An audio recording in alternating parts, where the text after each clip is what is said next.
يقولوا لي هضر على الملك اللي هرب في البوطي الملك حسبهم. اسم مرضى، اهدر دركا، اهدر حامي على روحك على قلت هذاك الميمز هذاك. خوتي المغاربة، مرحبا بكم في قناتكم الجديدة المتواضعة حسن المرنيسي رياكسيون. المقدمة غتكون طويلة شي شوية، صبروا معايا جزاكم الله عني خير الجزاء. هاد القناة درناها لاستكمال ما بدأناه في قناة حسن المرنيسي الرسمية، اللي مع كامل الأسف الإشعارات ما بقاوش كيوصلوا لكاع المتابعين، والتفاعل فيها نقص بواحد الدرجة كبيرة نظرا للتبليغات وهجوم الذباب الالكتروني. فاضطرينا نفتحوا قناه يعني جديده باش نكملوا المسيره بطبيعه الحال ونخففوا الضغط على القناه الرسميه. لهذا كنطلب من خوتي المغاربه يشتركوا في هذه القناه هذه ويفعلوا الجرس باش نبقاو دائما على تواصل. وانتم كتعرفوا الاهتمامات ديالنا بطبيعه الحال بالنسبه للمتابعين ديالنا في القناه الرسميه، عارفين باننا كنهتموا بالقضايا يعني الجوهريه للمملكه المغربيه، وعلى راسها يعني قضيه الوحده الترابيه الصحراء الغربيه المغربيه، وكذلك الحدود الحقه الصحراء الشرقيه المغربيه، وكل ما يخص الحرب الالكترونيه التي تشنها المقاطعه الفرنسيه على المملكه المغربيه. ونرد بكل ما اوتينا من قوه على المغالطات والاشاعات التي تروجها ابواق نظام لا وزن لا هبه لا مواقف دوليه جمهوريه اخلاط الناس. اذا اخوتي المغاربه غادي نبدا لكم بمحاور الحلقه. القاء القبض على الجزائريه المنتحله للجنسيه المغربيه في احداث الفنيدق المؤسفه، الهجره الجماعيه المعلنه. انا ما عايشاش اختي، انت لا عايشه، انا ما عايشاش، انا ما عايشاش. جزائريه وعايشه فين؟ جزائريه وعايشه فين؟ جزائريه وعايشه فين؟ علاش ما بقيتيش في بلادك؟ ما بقيتش في بلادي، جيت للمغرب كنعتبر المغرب هي بلادي، وعاش الملك وكنعتبر المغرب بلادي. واش تماك في الجزائر؟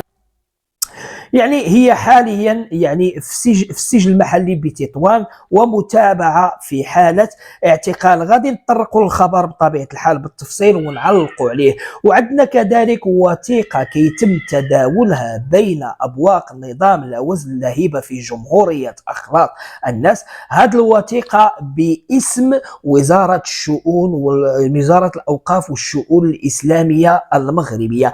موضوع الوثيقه مراسله بطبيعه الحال للخطباء في المساجد يوم الجمعة يعني خطبة يعني للتوعية بمخاطر الهجرة السرية للحفاظ على الاستقرار في شوارع المدن المغربية. الوثيقة مزورة بطبيعة الحال وغادي نشوفوا كل شيء بالتفصيل. وفي المحور الأخير في الحلقة، وسمحوا لي طولت عليكم، عندنا الأحداث المؤسفة التي حصلت في ملعب الدويرة في المقابلة التي جرت بين مولودية الجزائر والاتحاد المونستيري التونسي. هذه الأحداث التي شهدت أعمال شغب وتكسير يعني تكسير كراسي المدرجات وغازات مسيلة للدموع وجرحى وقتلى كذلك. هذه الأحداث هذه غادي نعلقوا بها، غادي نعلقوا عليها بطبيعة الحال باش نفضحوا كالعادة نظام لا وزن لا هبه لا مواقف دوليه.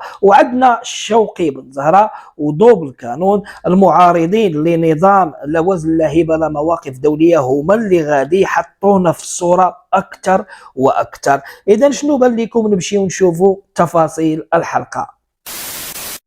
غادي نبداو مع الجزائرية المنتحلة. أحالت المحكمة الابتدائية بتطوان صباح يوم السبت سيدة كانت قد ظهرت في فيديوهات سابقة على خلفية حملة محاولة الهجرة الجماعية التي شهدها المعبر الحدودي باب سبتة يوم الأحد الماضي على السجن المحلي بالصومال. وبعد الاستماع إلى أقوالها والمنسوب إليها استئناسا بمحاضر الضابطة القضائية والقرائن التي اعتمدتها ذات المحكمة، والمرجح أنها تصريحاتها السابقة لوسائل الإعلام تقرر متابعتها في حالة اعتقال وإحالتها على السجن المحلي بتطوان. هذا وينتظر أن تعرض المعنية بالأمر على أنظار قاضي التحقيق يوم الجمعة القادم لاستكمال جميع الإجراءات القانونية التي تعتمدها السلطة القضائية ضمانا للمحاكمة العادية. العمل اللي قامت به هذه الجزائرية المنتحلة هو التشجيع على الهجرة السرية، وخصوصا تشجيع القُصّر والأطفال، لأن 90% من المتواجدين خلال الهجرة السرية المعلنة يعني في الفنيدق كانوا قُصّر وأطفال بطبيعة الحال. حتى الهجرة بحد ذاتها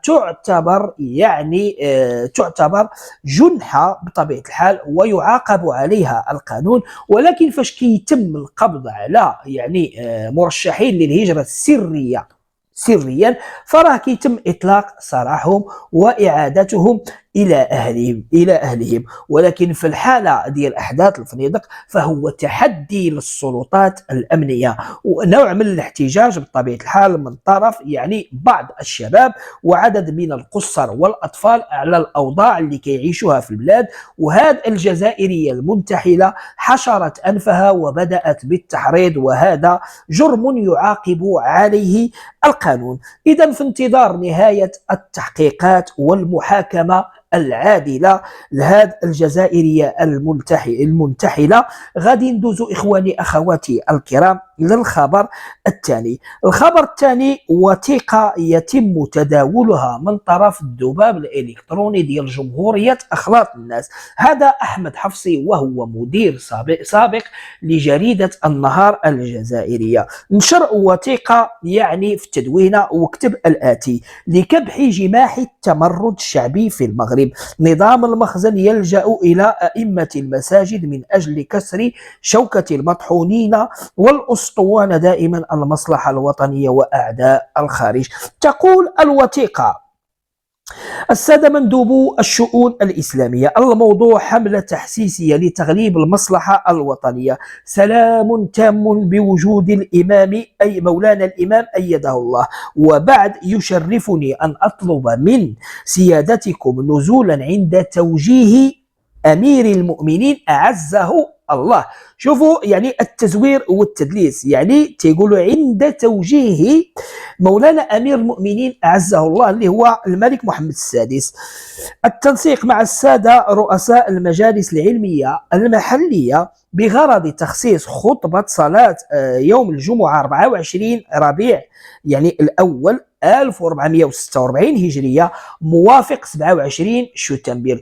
حتى طريقة باش مكتوبة هذه المراسلة هذه هي طريقة بدائية، واللي كتبها لا يعلم شيئا عن اللغة العربية. المفروض خاص الطريقة تكون مكتوبة على الآتي: يوم الجمعة 24 ربيع الأول 1446 هجرية الموافق، ماشي موافق، الموافق ل 27 شتنبر 2024 ميلادية لمعالجة موضوع الهجرة الغير الشرعية، وذلك لزرع الطمأنينة والأمل في أنفس المواطنين، إضافة إلى تسليط الضوء على الممارسات الخبيثة لبعض الأطراف المعادية للمملكة والتي تحاول تأجيج الأوضاع الداخلية وتشويه صورة المملكة على إثر ما حملته الأحداث الأليمة والاحتقان الشعبي بتاريخ 15 شتنبر الفارط.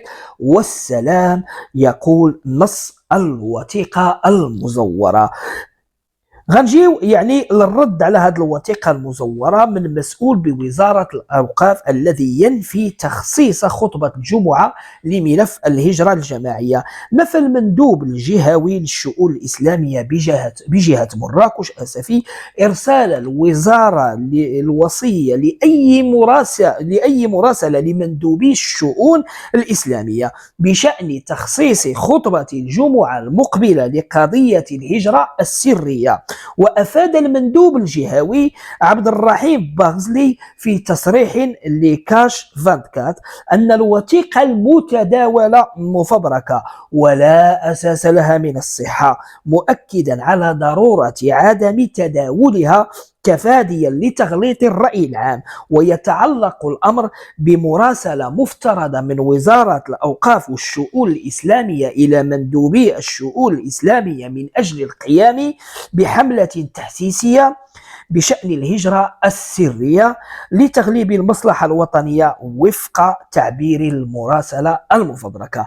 إذن لا وجود لمراسلة من طرف وزارة الأوقاف والشؤون الإسلامية للمجالس العلمية لتخصيص خطبة الجمعة للهجرة السرية. وهذه الوثيقة بطبيعة الحال كيحاول الذباب الإلكتروني ديال المخابرات على أنه ينشرها بطبيعة الحال على أوسع نطاق لصرف الرأي العام الداخلي في المقاطعة الفرنسية عن القضايا المهمة والجوهرية بالنسبة للمواطن في الجزائر الفرنسية.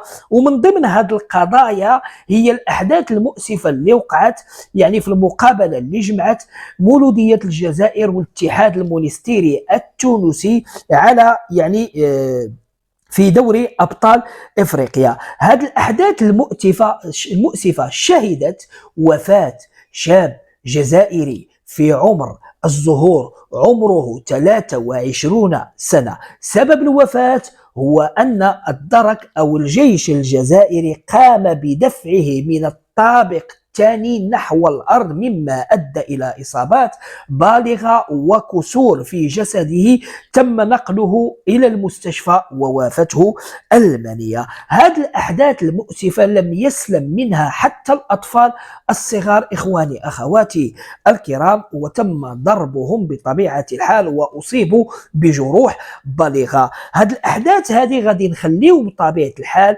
يعني المعارضين ديال النظام لا وزن لا هبة لا مواقف دولية في جمهورية أخلاط الناس هما اللي يعلقوا عليها بطبيعة الحال ويحطونا أمام الصورة بشكل كامل. طلقه كيما كاو شكون يبعث هاد لاكريموجين؟ تبدا الناس تقول، واحد يقول لك من الجدرميه، الاخر يقول لك المناصرين. شوف لي جوندارم واش يديروا في السطاد، ها لي جوندارم واش يديروا في السطاد كريموجين مقبلوا ما يضربوا في الغاشي. ها شوف كريموجين داخل السطاد. كيفاه جدرمي تيري في السطاد؟ ملي كيفاه هدفوا لي جوار ميم اسفيكسي يجراو.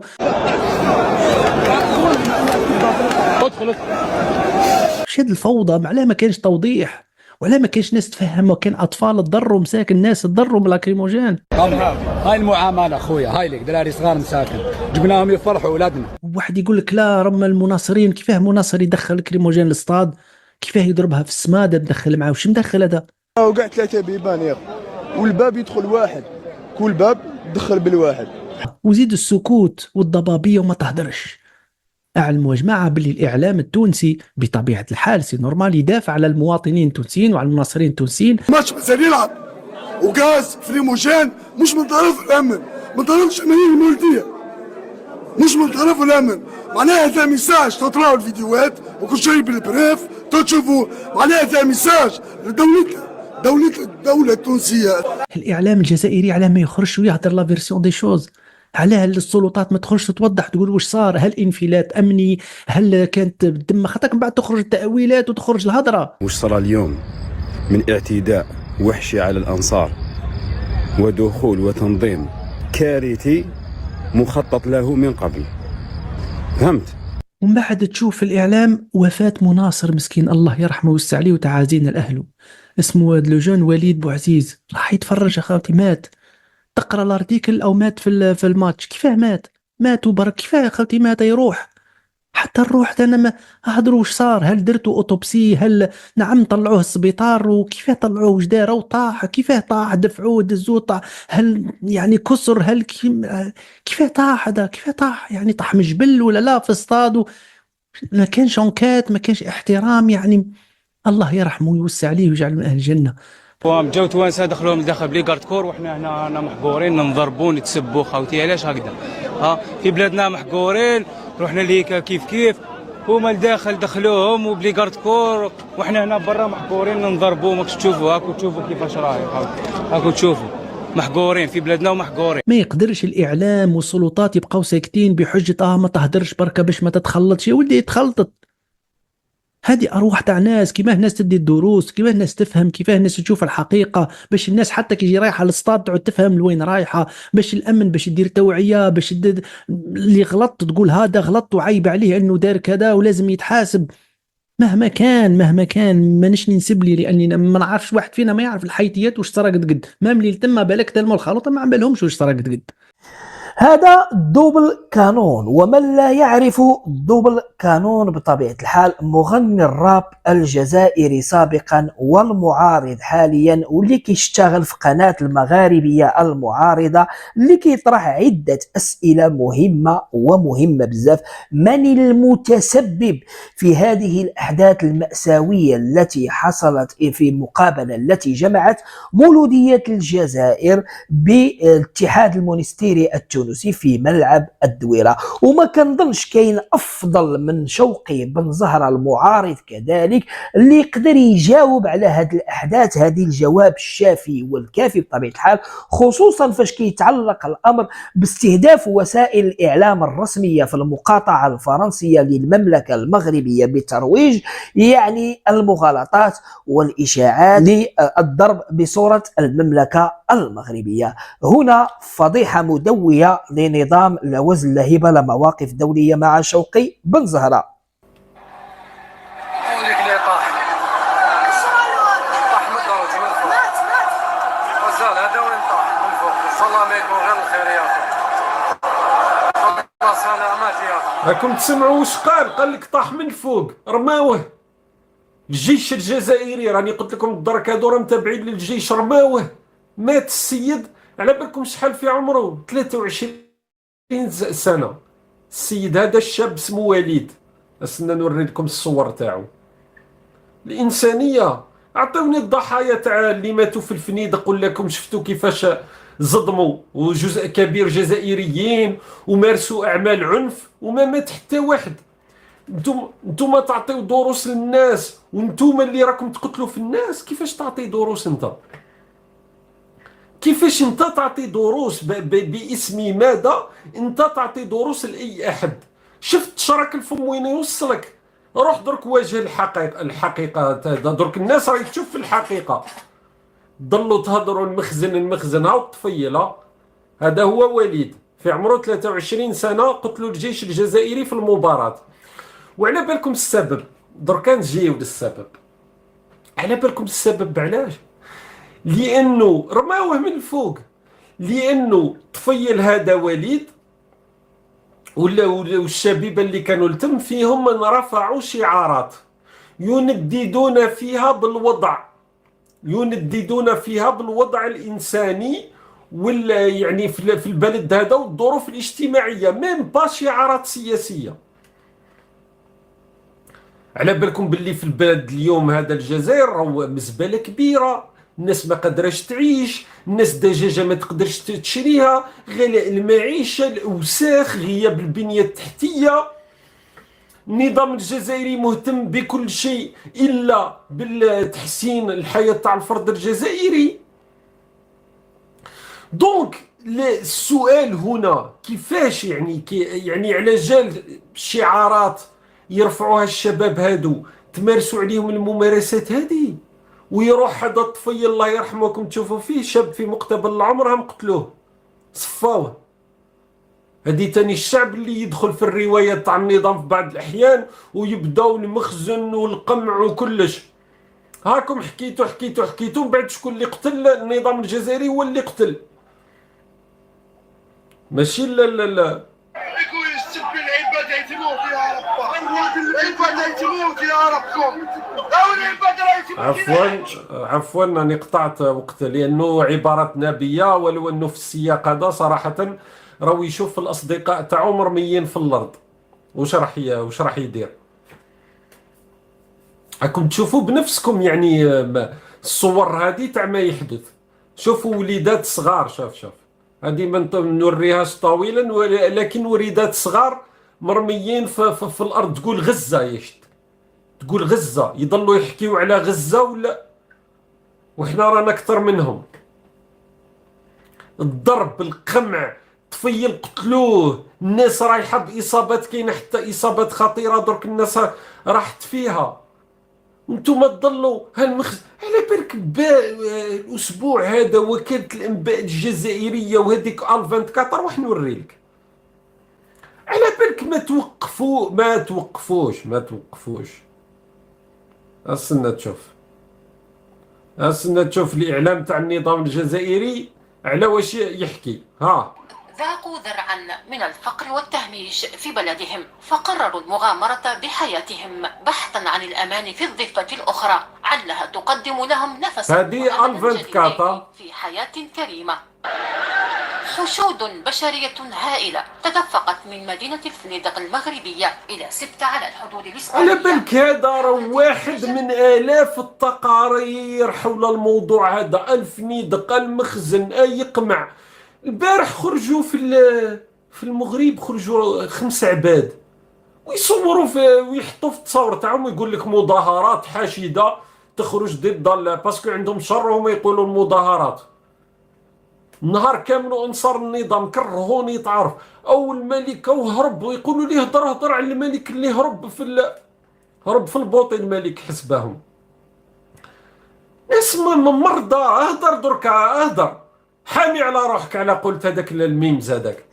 اذا كما سمعتوا شوقي بن زهره يكشف يعني كواليس ما حصل في ملعب الدويره، ويكشف كيف قام الجيش يعني بقتل شاب جزائري في مقتبل العمر برميه من الطابق الثاني نحو الارض. بطبيعه الحال صراحه انا كنعرف على المباريات ديال كره القدم شكون اللي كيتكفل بالتامين ديالها، الشرطه او الامن الوطني بطبيعه الحال، ولكن في المقاطعه الفرنسيه الامر مختلف.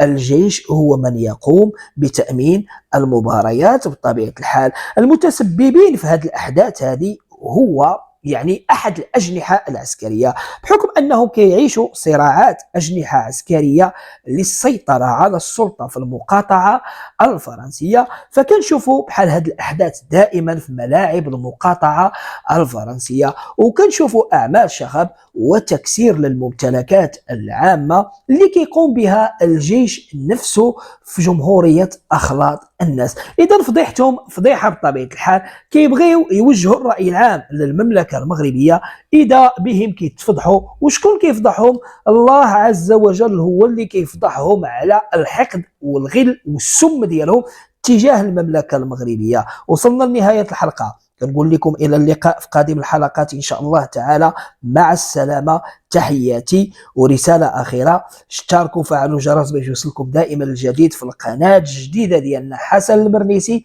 رياكسيون.